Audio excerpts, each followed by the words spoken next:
अस्सलाम वालेकुम, welcome back. This is Hamza Khan. आज हम डिस्कस करेंगे एफ़ी शरिया standard 31 गरर।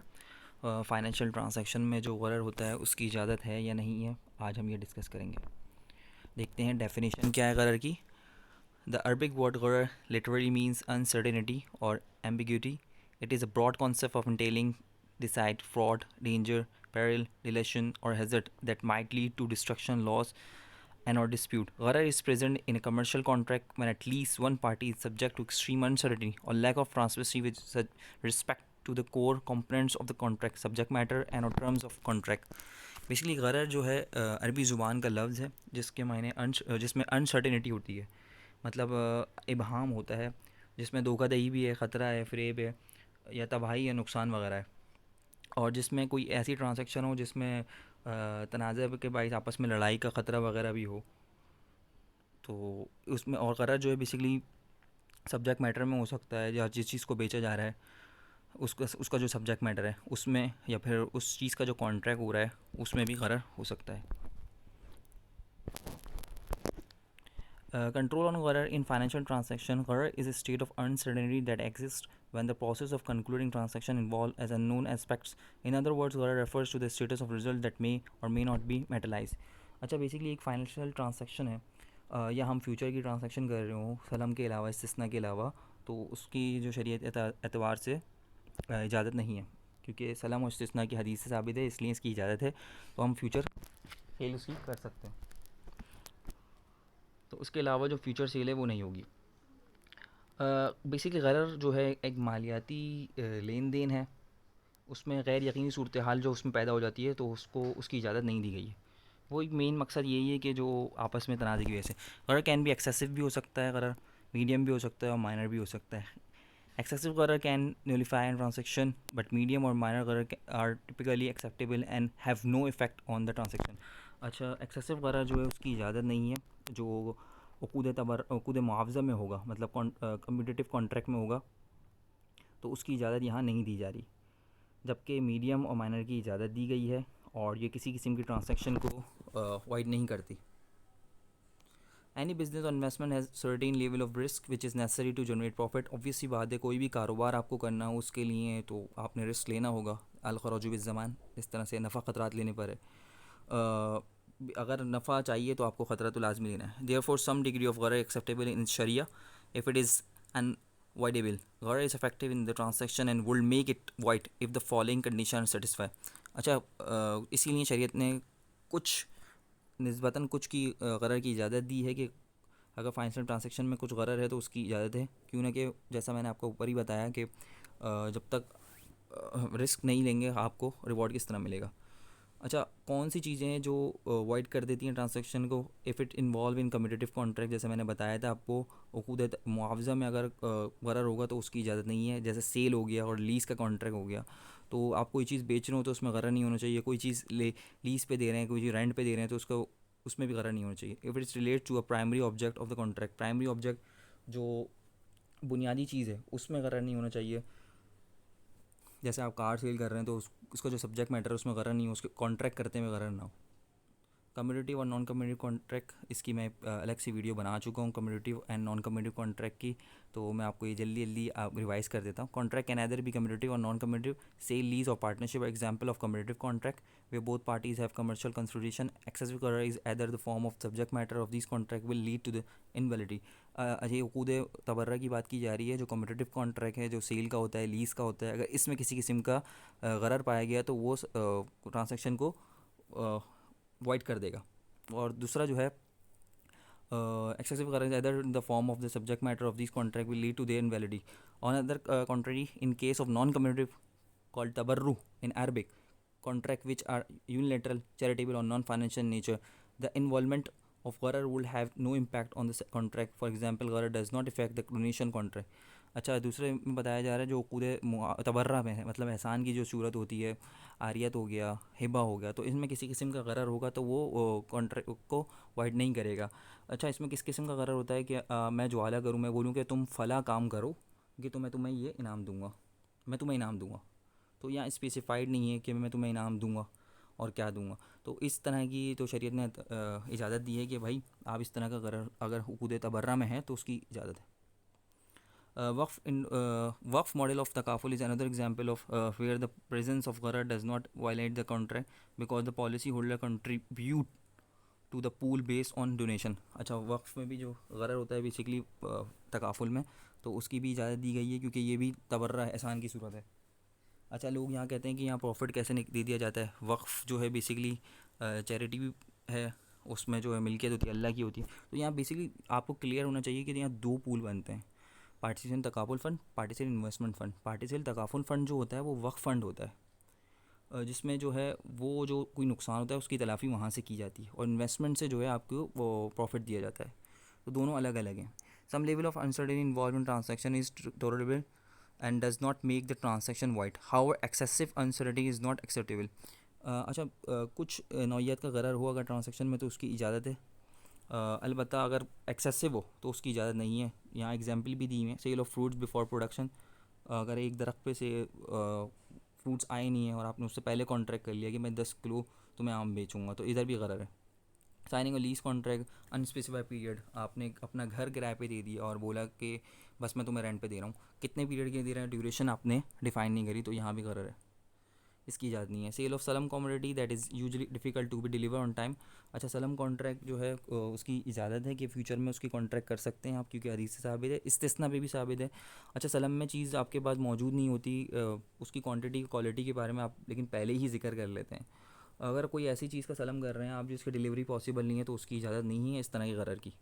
Primary object of transaction, if gharar relates to the primary object से अगर गरर रिलेट करेगा subject matter of the transaction, it causes that contract to be null and void. However, if the ultimate result of gharar is unrelated to the primary object or relate to the uh, peripheries, that it has no effect on the contract. Selling unripe fruits apart from the trees is example of gharar in the primary object. जैसे मैंने पहले बताया आपको, आप एक fruit cell कर रहे हैं, आम के दरख्त की मैंने मिसाल दी आपको। अब जो दरख्त जो है इसका क्या है, प्राइमरी ऑब्जेक्ट है। अब इस पे आम अभी आए नहीं है, अब इस पे आम आने हैं, और आप अभी अब सपोज़ कर लें आप दिसंबर में आप कॉन्ट्रैक्ट करके बैठ गए कि मैं जून में तुमसे भाई 50 किलो इस दरख्त से आम लूँगा, तो ऑब्वियसली बात है इसमें गरर है। और ये कॉन्ट्रैक्ट भी कौन सा हो रहा है, कम्यूटेटिव कॉन्ट्रैक्ट है, नॉन कम्यूटेटिव कॉन्ट्रैक्ट नहीं है, मतलब ये उकूद तबर्रा नहीं है, उकूद मुआवजा है। तो इसमें जो है किसी किस्म की जो है गरर की इजाज़त नहीं है। In the because of the fruits are not existent yards, वही बात है जो मैंने अभी बताई आपको। Similarly is the case of the selling the fetus of the pregnant sheep separately from the sale of the sheep. Here there is a no guarantee that the fetus being sold with delivery alive. अच्छा, अब एक गाय का बच्चा है, उसकी पेट में गाय है, उसके पेट में बच्चा है, तो आप उसको सेल करने का कॉन्ट्रैक्ट कर लें, प्राइमरी ऑब्जेक्ट में ही करा रहे। देखें, गाय है, गाय के पेट में बच्चा ज़िंदा रहे या ना रहे, तो आप उसको कैसे सेल कर सकते हैं, तो उसको सेल नहीं कर सकते, यहाँ भी गरर है। On the other hand, selling unripe fruits along with the trees when trees are the primary object, or selling a fetus along with the pregnant sheep is an example of of the contract which is acceptable. अच्छा, कच्चे होंगे, अगर दरख्त पे आम आ गए और कच्चे हैं तो उसका आप कॉन्ट्रैक्ट कर सकते हैं, उसमें गरर नहीं है। टाइप्स ऑफ गरर देख लेते हैं हम। गरर can exist in the form of object, subject matter और टर्म्स ऑफ कॉन्ट्रैक्ट। अच्छा, ऑब्जेक्ट सब्जेक्ट मैटर में भी गरर हो सकता है, कॉन्ट्रैक्ट में भी गरर हो सकता है। द डिफरेंट टाइप्स ऑफ गरर्स are as follow. Gharar in the form of contract. Gharar is present in the wording of the contract is offer and acceptance or not properly concluded. अच्छा, गरर इन contract क्या होता है, आपने इजाब कबूल किया, कोई चीज़ cell कर रहे थे वो नहीं किया, तो यहाँ तो गरर है, आपने बोला ही नहीं मैं चीज़ तुम्हें बेच रहा हूँ या नहीं बेच रहा, या स्पेसिफाइड नहीं थी या कुछ ऐसा था, तो अगर कॉन्ट्रैक्ट में गरर आ गया तो वो भी उसको वाइड कर देगा। एग्जाम्पल ऑफ गरर with respect to the form of the contract are as follow. अब कॉन्ट्रैक्ट में किस तरह की गरर होता है वो हम देख लेते हैं। To sales, example by selling sum of goods 1000 in cash or 12,000 deferred payment without concluding any of the two deal, Mr. X sell his house. अच्छा, यहाँ जी लाइन में से बेसिकली यहाँ दो सेलें जो हो रही हैं वो बाय बैक वाली हो रही हैं। मैं एक चीज़ जो है आपको डेफर्ड पेमेंट पे सेल कर रहा हूँ और कैश पे वापस ख़रीद रहा हूँ, दो सेल हो रही हैं, गरर भी है और यहाँ जो है क्या है, रिबा भी है, तो इसकी इजाज़त नहीं है। House Mr. Y on the condition House Mr. Y on the condition that Mr. Y will sell his car Mr. X. Each contract is dependent on other. अच्छा भाई, Y कह रहा है कि कंडीशन लगा रहा है कि दैट वाई जो है सेल करेगा इस कार एक्स को,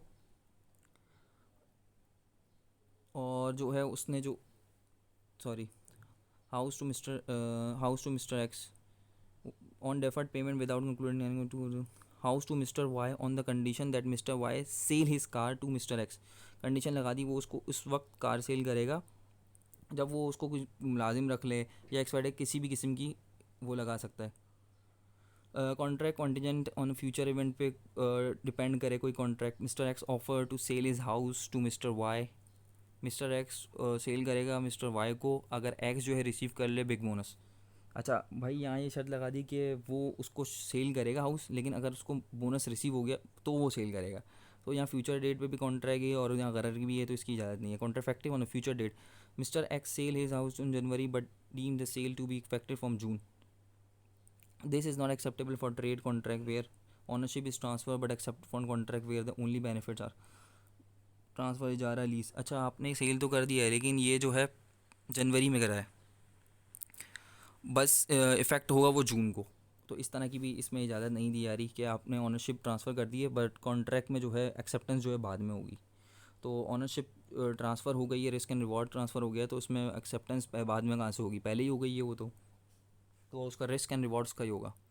forward future contract where price and subject matter both exchange in future but determined today, an option which has gharar with respect to exercise in the future also gharar in the form gharar in the object subject matter of the contract। gharar in subject matter of the contract can take various forms, the sale is not allowed in the subject matter। अच्छा आपने contract किया, उसमें आपने कहा कि चीज़ भी बाद में आएगी और पैसे भी बाद में दिए जाएंगे, तो ये भी गरर की ही एक शक्ल है। Not in existence at present, not in existence in the future, in sure exceptional सलम। एक चीज़ एग्जिस्ट नहीं है अभी तो आप उस चीज़ को सेल कर रहे हैं। जैसे हकीम बिन हज़ाम ने, जैसे मरवी आपसे सल्लल्लाहु अलैहि वसल्लम ने मुझे उस चीज़ की फ़रोख्त से मना फरमाया जो चीज़ मेरे पास मौजूद ही नहीं, तो आप ऐसी चीज़ सेल नहीं कर सकते जो चीज़ आपके पास मौजूद नहीं या आपके पोजीशन में ना हो। पोजीशन फिजिकल भी हो सकता है, कंस्ट्रक्टिव भी हो सकता है। इस्तिस्ना examples of foods and form before they are produce, ये एग्जांपल्स दी हुई हैं थोड़ी सी। Not in ownership of the sale, example short selling of shares in stock market. अच्छा शेयर्स का मोस्टली ये होता है कि आपके ओनरशिप में नहीं आते और आप आगे उसको सेल कर देते हैं, तो इसमें भी गरर है। इसमें not in the position of the seller other physical constructive sale of bird out of its को। अच्छा अब आप परिंदे सेल कर रहे हैं, वो उड़ते हुए परिंदे हैं तो वो सेल कर दिए, तो उसकी भी गरर है, उसमें भी उसकी भी इजाज़त नहीं है। The sale is not void due to गरर in the delivery of the subject matter, for example sale of डेप्थ receivables, discounting bill exchange, secondary market. तो ये सब एग्जांपल दी गई हैं जहाँ जहाँ गरर पाया जाता है कि आपके डेप्थ से आप उसको सेल कर रहे हो, तो उसमें भी गरर होता है। ट्रेड ऑफ कन्वेंशनल बॉन्ड्स हो गए, उसमें गरर है। Sale of expected future inflow, sale of property illegally possessed of third party, से आपने इलीगली एक प्रॉपर्टी ली हुई है उसको आप सेल कर रहे हो, तो उसमें भी गरर है। स्टोलिंग गुड्स, चोरी का सामान है आपका, उसको सेल कर रहे हो, उसमें भी गरर है। इफ़ देयर इज़ गरर in the specification of the subject matter, example mister X sell to mister Y of the many cars in his showroom without specify which one. अच्छा मिस्टर एक्स जो है सेल कर रहा है अपनी car कोई सी mister Y को, लेकिन उसके शोरूम में बहुत सारी कारें खड़ी हुई हैं, अब वो स्पेसिफाई नहीं कर रहा कि कौन सी कार वो सेल कर रहा है, तो यहाँ गरर है कि भाई कौन सी है, BRV है, स्पोर्टेज है, मेहरान है, ऑल्टो है, तो स्पेसिफाई होनी चाहिए। इफ़ देयर इज़ गरर in the qualities of subject matter which is likely to lead to a dispute between the party, example mister X sell his generator to mister Y without specify the capacity. अच्छा आप quality नहीं बता रहे भाई उसकी कि किस quality की चीज़ आप बेच रहे हो, तो उसमें भी गरर है। तो ऐसी भी इजाज़त नहीं है, आपको चीज़ की क्वालिटी बतानी है कि भाई ये क्या क्वालिटी है, इसमें क्या खसूसियात है।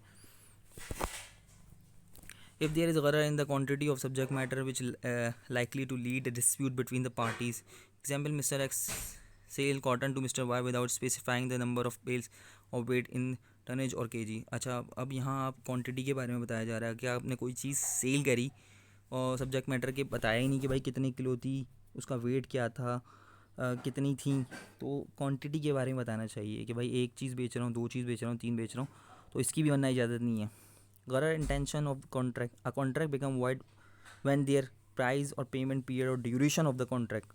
अच्छा गरर बेसिकली अगर आप में प्राइस के बारे में एक चीज़ फ़रोग कर रहे हैं, उसकी क्लियर नहीं किया है, तो उसकी भी इजाज़त नहीं है, ठीक है। और पीरियड का ड्यूरेशन है, जिस तरह लीज पीरियड के बारे में मैंने बताया पीछे भी, कि अगर एक चीज़ आप लीज पे दे रहे हैं तो कितने टाइम पीरियड के लिए दे रहे हैं, ये क्लियर होना चाहिए। उसके ड्यूरेशन, उसकी क्वालिटी के बारे में, उसकी क्वांटिटी के बारे में, सब चीज़ें क्लियर होनी चाहिए। उम्मीद है कि आपको मेरी वीडियो पसंद आई होगी, और अगर अभी तक आपने मेरा चैनल सब्सक्राइब नहीं किया है तो सब्सक्राइब करें और बेल आइकन पर ज़रूर क्लिक कर दें, ताकि आपको मेरी नई आने वाली वीडियोस मिलते रहें। Thank you so much.